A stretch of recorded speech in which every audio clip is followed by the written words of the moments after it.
Hello, everybody. Welcome to the Mission Employable podcast. My name is Ryan West. I am your host. We have a great show for you today. We are continuing to celebrate Veterans Day week, and that's what this show is about. We'll get into that. If you're watching us on YouTube, welcome. Thank you for joining us. We have a big collection of videos out there as well. We want to thank the guests for being willing to go on video with us as well. And we're super pumped about this episode because this is a great example of a business that's using an opportunity that more businesses in the state of Iowa can be using, or at least look at, to help create that pipeline. Today's show is a special episode to highlight career resources that support veterans and their families here in Iowa. Today we're learning about how a heavy-duty truck service company is helping military members transition into great careers after their military service ends. One of the ways we support service members as they transition out of military life is through the Department of Defense, or DoD SkillBridge program, and that's what we're going to be focusing on today. It is a unique program that connects service members with employers to help them gain valuable training and work experience within the last 6 months of their military service. And speaking as somebody who was in the military in the last 6 months, that is so true, and you really can snag some great folks there. Today's show is all about that. DoD SkillBridge business partner and how they train veterans seamlessly into civilian career. And we're going to be talking about how it's used at Vander. And on the microphone with me today is Brad DeBoer from Vander, who is a heavy-duty truck service company throughout Iowa and the Midwest. Brad, thank you for coming in down here. That was a mouthful, sorry. I'm excited. We were talking before we hit record, and I'm excited to hear what you have to say. Welcome to the Mission Employable podcast. Thank you. Good to be here. Absolutely. So again, you're with Vander. You guys are using the program. We've talked about the DoD SkillBridge program before, and how I found you. I was telling you before we got started, I was Googling DoD SkillBridge, and I saw you guys on there, and I stalked you on LinkedIn, and you're gracious enough to come down here. And, you know, this is exactly what we want to be highlighting this week as we try to help more businesses get connected with folks and bring folks to Iowa. So let's kick this off. Overview of what you do at Vander first and foremost, how you kind of came into that, and how you guys got involved with that DoD SkillBridge program. Sure. So my role at Vander is Human Resources Director, so obviously pretty heavily involved in training, development, recruitment, trying to fill openings that we have as we continue to grow, like a lot of other businesses for sure within the state of Iowa, right? We're a little bit unique at Vander, so just a little bit about our company history. We've been around for 83 years. We do a lot of different things in the heavy-duty truck market. Used parts, we do salvage, we do new part sales, we sell trucks and trailers, we sell heavy equipment, we sell heavy equipment parts. So we kind of touch that heavy-duty truck and equipment market from a lot of different angles. So basically, for all 83 years, you guys been doing that? Close, really close. Okay. More in the heavy-duty truck aspect, probably within the last 20 to 30 years, gotcha. Especially. So, and now we've got 10 locations across the Midwest. Yeah, so, and that's pretty unique, and we'll talk about how that's kind of helped you with this as well. It has. One facet, and I don't mean to interrupt you, but headquartered in Iowa. Correct. Yeah, okay. Spencer, Iowa. Yep, so gotcha. up in the Great Lakes area. That's Correct. right. Which, by the way, we're recording this on October 12th. There's probably a foot of snow on the ground already. So anyway, I get that out there. We were talking about that before. So, okay, how did you get connected with the DoD SkillBridge program? And this is common, I think, with a lot of employers out there that have got connected with it. Sure. Yeah, as I was telling you before, we really were unaware of this program up until about March of 2021. Yeah. And we stumbled into it really just through a connection that our general manager at our store in Spencer had. His family owns a business that's based out of the Spencer Regional Airport, and they had gotten hooked up with the SkillBridge program. Wow.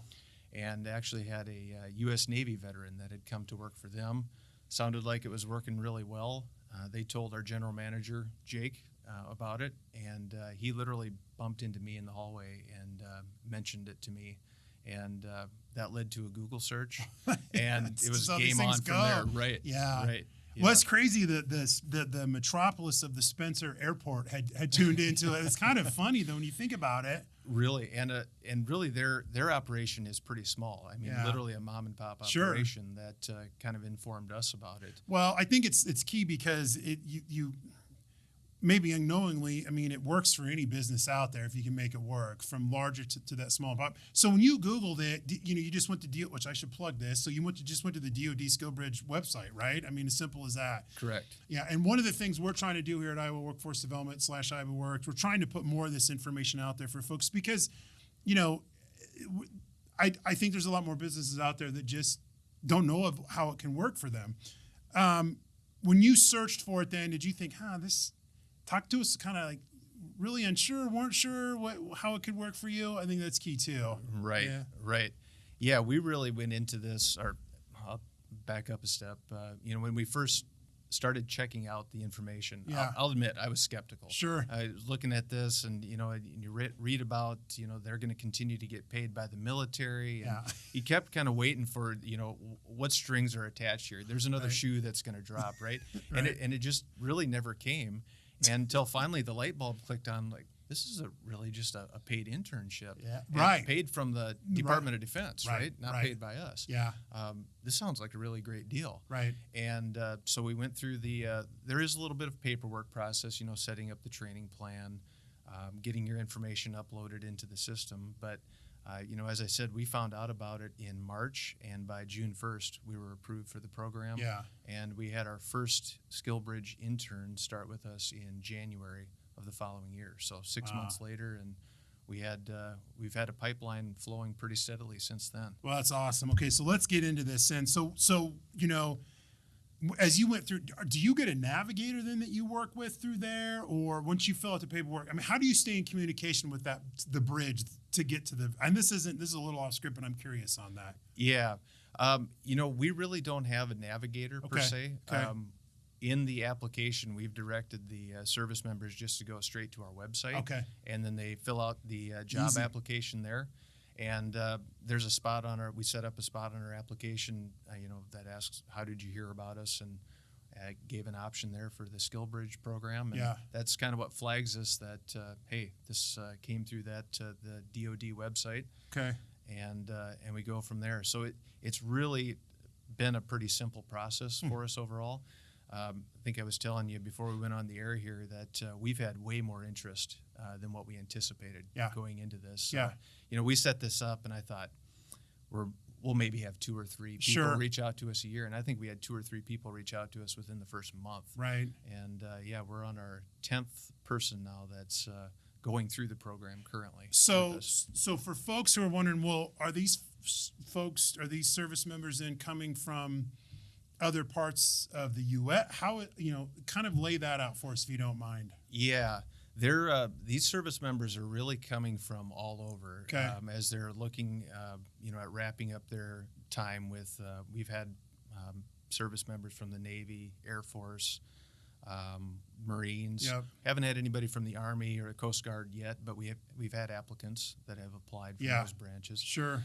To your earlier point, we're a little bit blessed because we've got 10 locations around the Midwest, and our experience has been a lot of them are looking to get back to home, either their home or spouse's home. Yep. So location can be a big driver. As much as anything else, what we found is the service members are just looking for some type of skills that they can take into the civilian world. Yeah. And that's been something that's come up pretty regularly during interviews and things like that. So if a male or female is in San Diego, let's say, and they have 6 months left, they become part of the program, then they actually move and can you get paid? I mean, that's to your point, like, well, wait, when does the other shoe drop? That's how it works though, right? Right. Yeah. Right. Yeah. They move back. They get paid by the military for the move, for their time that they're working with us, which has usually been in the neighborhood of 5 to 6 months, which is a great time frame for us because we've got some jobs that do have a little bit longer learning curve, right, with just the complexity of things that we deal with. So and as a former Navy guy, I can tell you that to get off a ship for the last 6 months, I mean, that would have been fantastic. Let me just tell you, because my last 6 months were out at sea, but great opportunity. And you're right, you have a little bit more tentacles out there with your locations. But there are plenty of folks in the military from Iowa want to come back to Iowa, and you can snag them before others to get the opportunity. That's the real moral of the story to me on this. And if you can get their spouse, which we're trying to promote more of, and they have an interest in Iowa, and all the just in your case, northern Iowa, great opportunities, all the lakes, everything going on up there. It's a win-win. Yeah, absolutely. Yeah. Absolutely. Okay, so I've really beat that question to death. Let me. What kind of training then and support do you guys offer for the trainees? How does that piece of it work? Yeah, I would say we go into this with our eyes wide open, trying to get the service member exposed to a few different areas of our business. Yep. Because it's really hard talking to somebody, to your earlier example, that's based in San Diego, Yep. been in the Navy for the last couple of years, Right. to peg exactly where they're going to fit and what job specifically is going to fit them. For sure. So we kind of joke about this SkillBridge internship being a liberal arts education in Yeah. heavy-duty truck parts. Yeah. Right. Right. So we'll have them come in, and we'll teach them some job tasks, or expose them to like our salvage yard technician. But then we'll also get them cross-trained into warehousing, inventory, shipping and receiving. So we won't, generally speaking, we won't stick them in just one department and kind of leave them there for the whole 6-month period. Right. Kind of move them around, see what's a good fit for them, see where their interest is, and hopefully from there we can find something that's a good fit and leads to some long-term employment after they're done. Well, and I want to come back to that long-term employment piece. So please feel free to bring that up. But how do you guys help the veteran find the right, or the service member, ultimately then veteran, find the right spot? And is there a common theme that you're looking for that has worked in these situations, or is it just kind of it's the right timing? I mean, you know what I mean? Sure. Yeah, I would say probably the thing that's been the common theme for us that's been most helpful is trying to really gauge what the service member's interest is. Sure. Yep. What areas of the business interest them the most, at least initially. Now that maybe they get into the job and they realize it's just not for them. Right. We've had those situations. We've got some additional resources that we can bring in to help. For instance, we've got a really strong IT team, so we're able to leverage some technology to teach, so they know what questions to ask. Sure. And get them a little bit more familiarized with, heavy-duty truck parts that they might not have had any exposure to that before. Right. The other thing that we have that we're really fortunate to have at Vander is a technical trainer. Yeah. So we've got somebody literally on staff who puts together training programs on things like brake systems and electrical systems and cylinder heads and how to do inspections on different parts. And he'll put together that training, and we'll offer that over a lunch hour. So we'll bring in pizza, and the service member, along with all of our technicians, can sit in there and just kind of absorb this training and pick up some of that technical side of things that they might not have been able to learn before. Yeah, well, that's great, and it sounds like you guys are really just set up internally for success too. I mean, I got to say this. I mean, that's one of the things that I hear more and more of in these. I'm lucky enough to hear from all the great guests. Is a lot of these folks like yourself. You got this great team behind you that's helping do all this, and it's making it work. And I think in businesses really they don't have that. They need to really look at implementing that or trying to get that implemented. One of the common things we hear about service members is how they can translate their skills. So I'm a great example of this. I got out in '98. I was a flight deck director, and you get home, big deal. But when you're in there, it was a big deal to me. At least I thought. But translating them can be tough. How does that cross training through the DoD skill program kind of help reduce those barriers for the veterans? That's a long-winded question. Sorry, but what are your thoughts there? Yeah, right. I think that, the biggest thing is during that 6-month period, and this is probably true for a lot of other employers out there in the state of Iowa too. We're hiring as much for character as we are for current skill level. Good, right? well said. Yep. And so you basically get a 6-month interview here. You really get to know the service member quite well. And hey, let's face it. You get a service member. They're generally speaking, they're somebody that's going to be extremely dedicated, very loyal. They're going to be there every single day. It's been a good experience for us all the way around. Yeah. So once we know their character and a little bit about their personality and that they're going to be a good fit with our culture and that we're looking for, from there, we've got the capabilities to train them on something specifically from that point on. Okay, so let me stay on that training. So you guys actually, so when on their end, they find the opportunity, you send them to the website, they apply for the position. Mm-hmm. You guys do the same type of interview. You just do it over Zoom in most cases then? Correct. Yeah, and a lot of times they're literally on a ship, sometimes on the other side of the world. For sure, absolutely. Okay, right. And then, so when they come on then, that's the opportunity that the SkillBridge, they bridge you there. And then, you've kept some of these folks on full time then after the program, right? Correct. Hey, talk to us about some of those numbers if you don't mind, like how much you've had so far. Yeah, so our first SkillBridge intern started with us in January of this year. Okay. Of 2022. Since then, we've had 5 other individuals go through the program. Yep. 2 of those we've hired full time.